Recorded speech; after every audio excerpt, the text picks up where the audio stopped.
गुरुत्वं विस्तारं क्षितिधरपति पार्वती निजात नितम्बादाच्छिद्य त्वयि हरणरूपेण निदधे अतस्ते विस्तीर्णो गुरुरयमशेषां वसुमतीं नितम्बप्राग्भारः स्थगयति सघुत्वं नयति च करीन्द्राणां शुण्डान् कनककदलीकाण्डपटलीम् उभाभ्यामूरुभ्याम् उभयमपि निर्जित्य भवते सवृत्ताभ्यां पत्युर्प्रणतिकठिनाभ्यां गिरिसुते विधिज्ञे जानुभ्यां विबुधकरिकुम्भद्वयमसे पराजेतुं रुद्रं द्विगुणशरगर्भौ गिरिसुते निषङ्गौ जङ्घेते विषमविशिखो बाढमकृत यदग्रे दृश्यन्ते दशशरपदा पादयुगली नखाग्रच्छन्मानः सुरमुकुटशाणैकनिशिताः श्रुतीनामूर्धानो दधति तव यौ शेखरतया ममाप्येतौ मातः शिरसि दयया देहि चरणौ ययोपाद्यं पाथः पशुपति जटाजूटतटिनी ययोर्लाक्ष्मा लक्ष्मीर्अरुणहरिचूडामणिरुचिभिः नमो वाकं भ्रूमो नयनरमणीयाय पदयोः तवास्मै द्वन्द्वाय स्फुटरुचिरसालक्तकवते असूयत्यत्यन्तं यदभिहननाय स्खयव्यते पशूनामीशानः प्रमदवनकिङ्केलितरवे मृषा कृत्वा गोत्रस्खलनमथ वैलक्षण्यमितं ललाटे भर्तारं चरणकमले ताडयति ते चिरादन्तशल्यं दहनकृतमन्मूलितवतया तुलाकोटिक्वाणैः किलिकिलितमेषाणरिपुणा हिमानि हन्तव्यं हिमगिरिनिवासैकचतुरौ निशायां निद्राणां निशिचरमभागे च विशदौ वरं लक्ष्मीपात्रं श्रियमतिसृहन्तो समयिनां सरोजं त्वत्पादौ जननि जय चित्रमिह किं पदं ते कीर्तीनां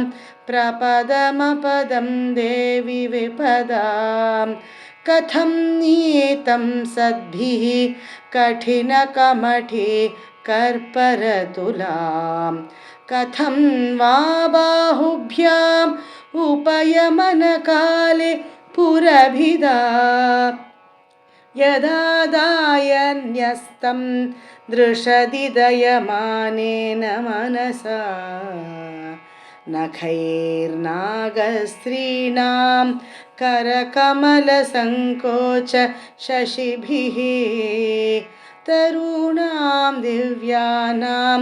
हसत इव ते चण्डिचरणौ फलानि स्वस्त्येभ्यः किसलयकराग्रेण ददतां दरिद्रेभ्यो भद्रां श्रियमनिश महनाय ददतो ददाने दीनेभ्यः श्रियमनिशम् आशानुसदृशे अमन्दं सौन्दर्यं प्रकरमकरन्दं विकिरते तवास्मिन् मन्दार स्तबकसुभगे यातु चरणे निमज्जन्मज्जीवः करणचरणः शरणता पदन्यासक्रीडा परिचयमिवारब्धुमनसः स्खलन्तस्ते खेलं भवनकलहंसा न जहति अतस्तेषां शिक्षां सुभगमणि मञ्जीररणित चलादाचक्षाणं चरणकमलं चारुचरिते गतास्ते मञ्चत्वं द्रुहिणहरिरुद्रेश्वरभृतः शिवस्वच्छच्छाया घटितकपटप्रच्छदपटः त्वदीयानां भासां प्रतिफलन रागारुणतया शरीरी शृङ्गारो रस इव दृशां दोग्धिकुतुकम् हरालाकेशेषु प्रकृतिसरला मन्दहसिते शिरीशाभाचित्ते दृशदुपलशोभाकुचतटे वृषं तन्वी मध्ये पृथुरुरसिजारोहविषये जगत्त्रातुं शम्भोर्जयति करुणा काचिदरुणा कलङ्ककस्तूरी रजनिकरबिम्बं जलमयं कलाभिः कर्पूरैः मरकतकरण्डं निबिडितम् अतस्त्वद्भोगेन प्रतिदिनमिदं रिक्तकुहरं विधिर्भूयो भूयो निबिडयति नूनं तव कृते पुरारन्तेरन्तः पुरमसित तत्स्त्वच्चरणयोः सपर्या मर्यादा तरलकरणानाम् असुलभा तथा ह्येते नीताः शतमखमुखाः सिद्धिमतुलां तव द्वारोपान्तः स्थितिभिरणिमाद्यापि रमराः कलत्रं वैधात्रं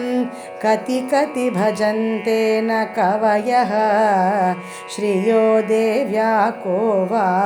न भवति पतिः कैरपि धनैः महादेवं हित्वा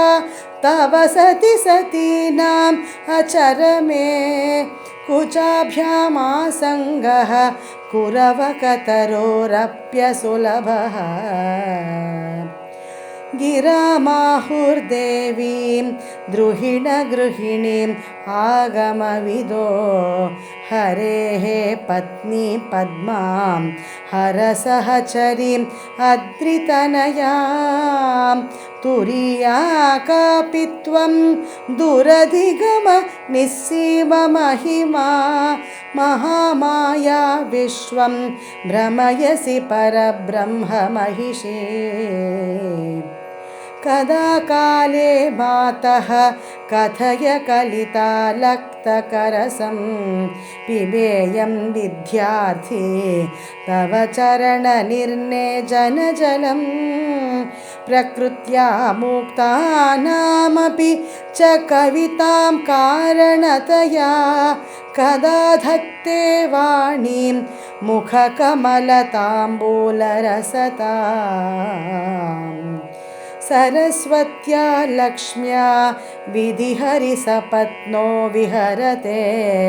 रते पातिव्रत्यं शिथिलयति रम्येन वपुषा चिरं जीवन्नेव क्षपितपशुपाशव्यतिकरः परानन्दाभिक्यं रसयति रसं तद्भजनवान् प्रदीपज्वालाभिर्दिवसकरनीराजनविधिः सुधासूतेश्चन्द्रोपलजललवैरर्घ्यरचना स्वकीयैरम्भोभिः सलिलनिधि सौहित्यकरणं त्वदीयाभिर्वाग्भिः स्तव जननि वाचां स्तुतिरियम् शङ्करं शङ्कराचार्यं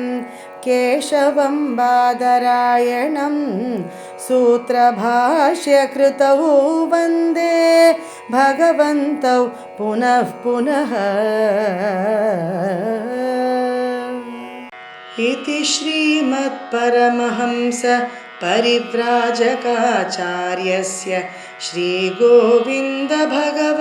पूज्यपादशिष्यस्य श्रीमच्छङ्करभगवतः कृतौ सौन्दर्यलहरी सम्पूर्णम् ॐ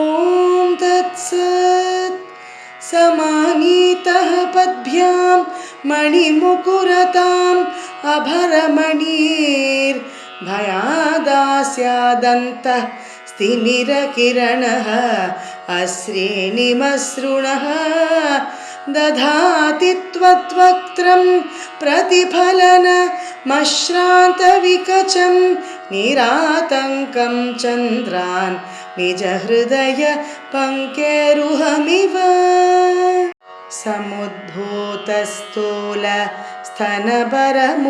समुद्भूतस्थूलस्तनभरमुराश्चारुहसितं कटाक्षे कन्दर्पः कतिचन कदम्बद्युतिवपुः हरस्य त्वद्भ्रान्तिं मनसि जनयन्ति स्म विमलाः भवत्या ये भक्ताः